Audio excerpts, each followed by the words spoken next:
Series के पहले episode की स्टार्टिंग में म्यूजिक मैनेजर फिल्म के सीन को दिखाया जाता है जो थिएटर में चल रही थी। सब लोग शांति से बैठ के मूवी देख रहे थे और उसे एंजॉय कर रहे थे। थिएटर में हमें एक लड़का दिखाया जाता है जिसका नाम मैटी होता है।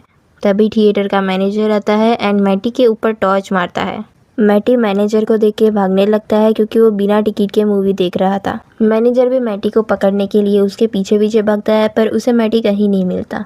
तभी वहाँ पर रॉनी नाम की एक लड़की मैटी को छुपा हुआ देख लेती है पर वो मैनेजर को कुछ नहीं कहती और जब मैनेजर उसे पूछता है तो वो मैनेजर को दूसरी साइड भेज देती है एंड मैटी मौका देखते ही वहाँ से भाग जाता है। फिर मैटी रात के अंधेरे में सड़क पर चल रहा होता है। तभी पीछे से एक टैक्सी आती है। टैक्सी को देख के वो लिफ्ट मांगने लगता है। तभी एक टैक्सी रुकती है और उस मैटी को लिफ्ट दे देती है। दरअसल मैटी डेरी सिटी से बाहर जाना चाहता था एंड लकीली वो गाड़ी वाले भी डेरी शहर से बाहर जा रहे थे। फिर वो गाड़ी में बैठ जाता है। वो सब हंसी मजाक करते हुए जा रहे थे।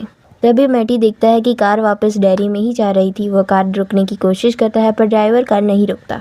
मैटी जब कार रोकने की कोशिश करता है तो उसका हाथ गलती से प्रेग्नेंट लेडी के पीठ में लग जाता है। तभी एक छोटा डरावना क्रिएचर बाहर निकलता है। उसकी शक्ल बहुत ही डरावनी होती है। वो बाहर निकलते ही सब पे हमला करने लग जाता है। सब लोग बहुत ही ज्यादा डर जाते हैं एंड लास्ट में वो क्रिएचर मैटी के ऊपर हमला कर देता है। फिर 4 महीने बाद का सीन दिखाया जाता है जहाँ एक मिलिट्री बेस पर प्लेन लैंड होता है और उसमें से लॉरे एंड पॉली नाम के मिलिट्री ऑफिसर बाहर निकलते हैं। वो दोनों कोई सीक्रेट मिशन की वजह से डेरी में आए थे एंड आर्मी बेस को देख के लग रहा था वहाँ पर गवर्नमेंट का कुछ खास प्रोजेक्ट चल रहे थे एंड लॉरे उसके फैमिली को भी डेरी में लाने की सोच रहा था।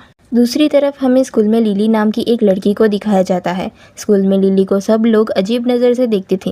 सबको लिली पागल लगती थी। लिली अपने लॉकर का दरवाज़ा खोलती है। तभी कुछ पीकल्स लॉकर में से गिर जाते हैं। सब लोग उस पर हंसते हैं। इसी तरह सब लोग लिली को बहुत ज़्यादा बुली करते थे। तभी वहाँ पर लिली की दोस्त मार जाती है। उसको संभालती है। फिर हमें फिल और उसका खास दोस्त दिखाया जाता है। फिल को लगता था कि उसके सिटी में बहुत सारे एजेंट्स आते जाते रहते हैं। वो इसीलिए आते हैं क्योंकि डेरी में एलियंस आ गए थे। इसीलिए मिलिट्री वाले उन्हें पकड़कर एक्सपेरिमेंट कर रहे हैं। तभी हमें फिर से आर्मी बेस का सीन दिखाया जाता है जहाँ लॉरे एंड पॉली उसकी टीम से मिलते हैं। सारे टीम वाले उसके आते ही सैल्यूट करते हैं लेकिन एक ऑफिसर उसे सैल्यूट नहीं कर रहा था क्योंकि लॉरे ब्लैक कम्युनिटी से बिलोंग करता था। फिर लॉरे उस ऑफिसर के पास जाता है और उसे कहता है कि रैंक के हिसाब से उसकी रिस्पेक्ट की जाए।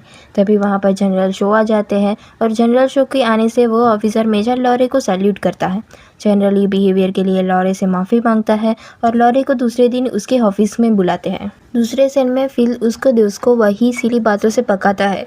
वो फिर से उस एलियंस की बात करता है पर तभी उसे लगता है कि टेडी उसकी बात पर ध्यान नहीं दे रहा। जब उसने रीज़न पूछा तो टेडी कहता है कि 4 महीने हो गए मैटी को गायब हुए और टेडी कहता है कि मैटी अभी मरा नहीं है क्योंकि अभी तक उसकी बॉडी नहीं मिली। उसे लगता है कि मैटी हमसे गुस्सा होकर कहीं भाग गया है क्योंकि उन दोनों के अलावा उसका कोई दोस्त नहीं था। फिल एंड टेडी ने भी मैटी की कदर नहीं की और वो दोनों मैटी का बर्थडे भी भूल गए थे। इसी वजह से मैटी भाग गया था। दूसरी तरफ हमें लिली को दिखाया जाता है। वो नहाने के लिए बाथरूम में गई थी। तभी उसने अपने हाथ में पहना हुआ टर्टल नजर आया। तभी उसे याद आया कि कुछ महीने पहले ही मैटी लिली को लेकर वॉच टावर पर गया था और उस जगह के बारे में सिर्फ फिल और टेडी को ही पता था। लिली देखती है कि वॉच टावर से डेरी सिटी बहुत ही अच्छी दिख रही थी। तभी मैटी ने लिली को वो टर्टल गिफ्ट में दिया था। तभी मैटी लिली के पिता के बारे में पूछता है। लिली कहती है कि वो कुछ दिन पहले ही उसके फादर की फैक्ट्री में गई थी। उसने वहाँ अपने खिलौने को गलती से एक मशीन के अंदर गिरा दिया था।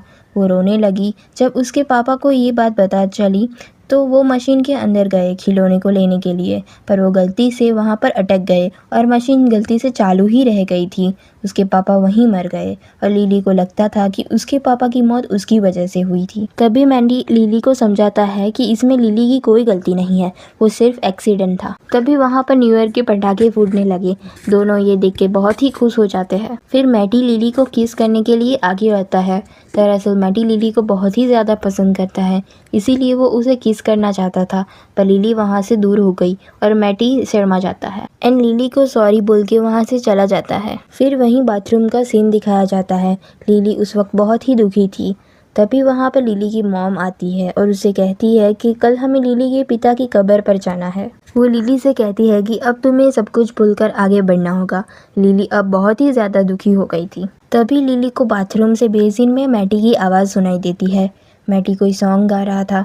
लिली मैटी की आवाज़ सुन के कहती है कि तुम जल्दी से घर लौट आओ, और तभी मैटी जवाब देते हुए कहता है कि वो मुझे आने नहीं देगा। एंड एक अजीब सी उंगली बेसिन से बाहर आती है।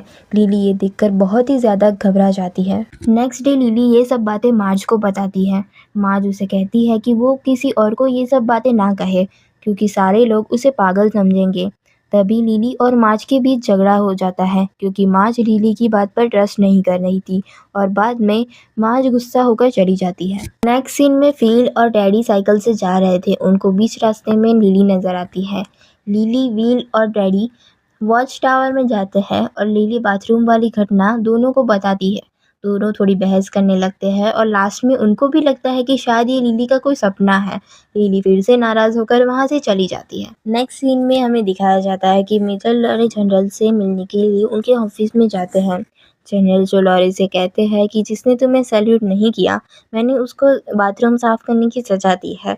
और वो कहता है कि वो लॉरे के पास के रिकॉर्ड से बहुत ही ज़्यादा खुश है, पर लॉरे काफ़ी नाराज़ था क्योंकि उसे बीच जंग से निकाल कर यहाँ भेज दिया गया था। तभी शो लॉरे को यहाँ आने का मकसद कहता है, जहाँ पर लॉरे को उसके B-52 प्लेन को उड़ाना है। एंड फिर जनरल शो लॉरे के पास्ट के बारे में कुछ क्वेश्चन पूछते हैं। बाद में हमें टेडी के घर को दिखाया जाता है, जहाँ पर टेडी फैमिली डिनर के लिए बैठा हुआ था। वहाँ उसके पिता, माता एंड भाई थे। तभी पिता ने उनको अपने स्टडी के बारे में पूछा, तो टेडी ने बताया कि कोई उसके फ्रेंड मैटी को किडनैप करके गटर के अंदर टॉर्चर कर रहा है। तभी टेडी के पापा उस पर बहुत ही ज़्यादा गुस्सा हो गए और उसकी कॉमिक बुक फेंक दी। उनको लगता था कि इसी कॉमिक बुक की वजह से टेडी ये सब सोचने लगा है। टेडी बहुत ही ज़्यादा दुखी हो जाता है। रात में जब टेडी अपनी कॉमिक बुक पूरी करता है, तो उसे अपने नाइट लैम्प में उसके पूर्वजों की चमड़ी दिखाई देती है, जो बहुत ही ज़्यादा डरावनी थी। टेडी ये सब देख के बहुत ही ज़्यादा डर जाता है। उसे दिखाई देता है कि नाइट लैम्प उसके पास आके ज़ोर-ज़ोर से बोल रहा था, एंड टेडी भी डर के मारे चिल्लाने लगा। नेक्स्ट डे टेडी ने ये सब के बारे में फ़ील एंड लिली को बताया, एंड फ़ील को भी टेडी पर पूरा भरोसा था। पर वो लोग इन सब के बारे में किसी से कह नहीं सकते थे, क्योंकि सब लोग उन्हें डैडी के पागल खाने में डाल सकते थे, एंड तीनों वहाँ जाने से बहुत ही डरते थे। तीनों को मैटी के साथ क्या हुआ उसके बारे में जानना था।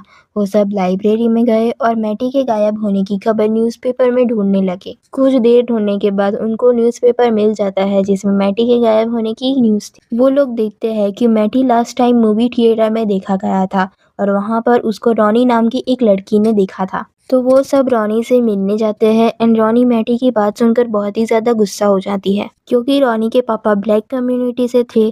तो पुलिस को मैटी के गायब होने पर रॉनी के पापा पर शक था, एंड इसीलिए रॉनी को मैटी के बारे में कोई बात नहीं करनी थी। तभी सभी बच्चे नाराज़ होकर वहाँ से जाने लगे, एंड जाते टाइम वो गटर में से सुनाई देने वाली आवाज़ के बारे में बातें करने लगे। रॉनी ने जैसे ही ये बात सुनी तो वो बहुत ही शॉक हो गई, क्योंकि रॉनी को भी थिएटर की अंधेरी जगह से ये सॉन्ग की आवाज़ सुनाई देती है। एंड इसी के साथ रॉनी कहती है कि मैटी ने लास्ट टाइम जो मूवी देखी थी, ये गाना उसी मूवी का है। रात में लॉरे अपने रूम में बैठा था और अपनी फैमिली की फ़ोटो देख रहा था। तभी लॉरे पर मास्क पहने हुए लोगों ने हमला किया और उसे गन पॉइंट पर रख के प्लेन चलाने की जानकारी मांगी। पर लॉरे मारने के लिए तैयार था, पर कुछ कहने वाला नहीं था। तभी वो लॉरे को मारते हैं, एंड तभी लॉरे की आवाज़ उसके रूममेट को सुनाई देती है। वो जल्दी से रूम में आकर सबको मारने लगता है। सारे गुंडे डर के भाग जाते हैं, पर उसका रूममेट बहुत ही सरप्राइज था इस हमले की वजह से। तभी नेक्स्ट सीन में दिखाया जाता है कि सारे बच्चे थिएटर में जाते हैं वो सॉन्ग देखने के लिए। रॉनी के पापा थिएटर में ही काम करते थे, तो रॉनी को मूवी की क्लिप लगानी आती थी, एंड तभी वो सॉन्ग प्ले होता है। लिली बहुत ही ज़्यादा डर गई, क्योंकि वो वही गाना था जो मैटी बाथरूम के सिंक में से गा रहा था। तभी मूवी के अंदर सबको मैटी नजर आता है। मैटी के हाथ में एक बच्चा था। सभी लोग मैटी को देख के उसे बाहर बुलाने लगे। मैटी उनको देख और सुन भी सकता था, और मैटी थोड़ा नजदीक आते हुए कहता है कि तुम लोगों की वजह से ही मैं यहाँ पर फंसा हुआ हूँ। मैटी जोर जोर से हंसने लगता है और बच्चे को फेंक देता है। तभी वो बच्चा थिएटर के पर्दे को फाड़ते हुए बाहर आता है, और वो बच्चा और कोई नहीं क्रिएचर था जो पहले एपिसोड के स्टार्टिंग में दिखाया जाता है। एंड वो क्रिएचर सबसे पहले लड़कों को मारने लगता है और लास्ट में फिल की छोटी बहन को भी मार देता है। जब रॉनी रूम से बाहर आई, तब वो क्रिएचर भी वही था। रॉनी लिली से मिली। रॉनी ने लिली से पूछा कि अंदर क्या हुआ, तो लिली ने जवाब दिया कि अंदर सब मर गए हैं, और वो जोर से चिल्लाई। इसी के साथ एपिसोड 1 खत्म होता है।